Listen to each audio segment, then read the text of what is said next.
ఇది వచ్చేపాటికి మన బజాజ్ పల్సర్ అయినా 160 అనమాట. దీనికి వచ్చేపాటికి సెల్ఫ్ మోటార్ పోయింది. అయితే కస్టమర్కి చెప్తే కొత్త మోటార్ తెచ్చుకున్నాడు, బ్రష్లు గిష్లు వద్దని చెప్పేసి. అయితే ఇది ఎలా ఇన్స్టాల్ చేసుకోవాలో చూపిస్తాను ఈరోజు. 8 నెంబర్ టీ బిట్తో ఈ 2 బోల్ట్లు ఓపెన్ చేసుకోండి. క్లచ్ వైర్ కూడా తప్పించండి. అదిగోండి గైస్, ఇక్కడ సెల్ఫ్ మోటార్కి 2 బోల్ట్లు వస్తాయి. 2 బోల్ట్లు 8 నెంబర్ అనమాట. 8 నెంబర్ టీ బిట్తో ఈ 2 కూడా ఓపెన్ చేసుకోండి. అదిగోండి సెల్ఫ్ మోటార్ స్లోగా బయటికి లాక్కోండి. కింద 10 mm రెంచ్తో పట్టుకొని పైన లూజ్ చేసుకోండి. అలానో చూపిస్తా.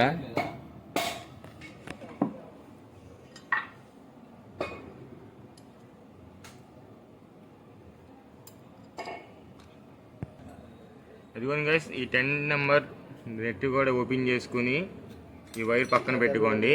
ఇది మన పాత సెల్ఫ్ మోటార్ అనమాట. 10 mm నెట్ కొత్తది వస్తుంది. కొత్తది మనం ఓపెన్ చేసుకుని దానికి యాస్టీస్ మనం ఎలా తీసాం అలా పెట్టేసుకుంటే సరిపోతుంది. అదిగోండి ఈ వైర్ పెట్టుకొని 2 వాచర్లు వస్తాయి. ప్లెయిన్ వాచరును ఇంకోటి ఏంటంటే ఇలాంటి టైప్ వాచర్ ఒకటి వస్తుంది. నెట్ బిగించుకోండి. 10 mm వచ్చింది. కింద ఎప్పుడైనా సరే దీన్ని పట్టుకుని దీన్ని టైట్ చేయండి. ఇది ఇప్పుడు తిరిగింది అనుకోండి, మీకు మోటార్ పనిచేయదు కొత్తదైనా సరే.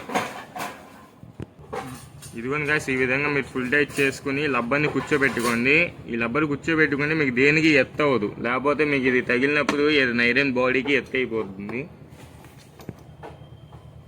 ఇదిగోండి గాయస్, ఈ విధంగా దీన్ని లోపలికి నీట్గా ఫిట్టింగ్ చేసుకుని ఒక 2 సార్లు అలా ఒకసారి తంతే సరిపోతుంది. కొన్ని చూడండి, కరెక్ట్గా మనం ఇలా కూర్చోబెట్టుకొని ఇక్కడ 2 8 mm బోల్ట్లు వేసుకొని ఫుల్ టైట్ చేసుకుంటే మీకు సరిపోతుంది. ఇదిగోండి గైస్, వచ్చిన తర్వాత ఈ 2 బోల్ట్లు వేసేసుకుంటే ఇంకా మీకు సరిపోతుంది. ఇంకా సెల్ఫ్ మోటార్ ఎలాగ రన్ అవుతుంది ఏంటో చూద్దాం. అదిగోండి సెల్ఫ్ మోటార్ బిగిచ్చేసాం. ఇక మనం స్టార్ట్ చేద్దాం.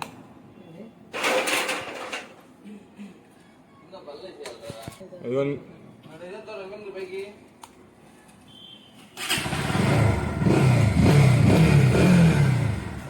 ఈ విధంగా NS200 అయినా 160 అయినా ఏదైనా మోటార్ పోతే మోటార్ చేంజ్ చేసుకుంటే చాలా నయం. ఇలాంటి వీడియోలు మరి ఎన్నో కోసం మీరు లైక్ అండ్ సబ్స్క్రైబ్ చేయండి గైస్. అలానే మీ ఫ్రెండ్స్ ఫ్యామిలీస్ అందరికి ఫార్వర్డ్ చేయండి మన వీడియోస్. Thank you.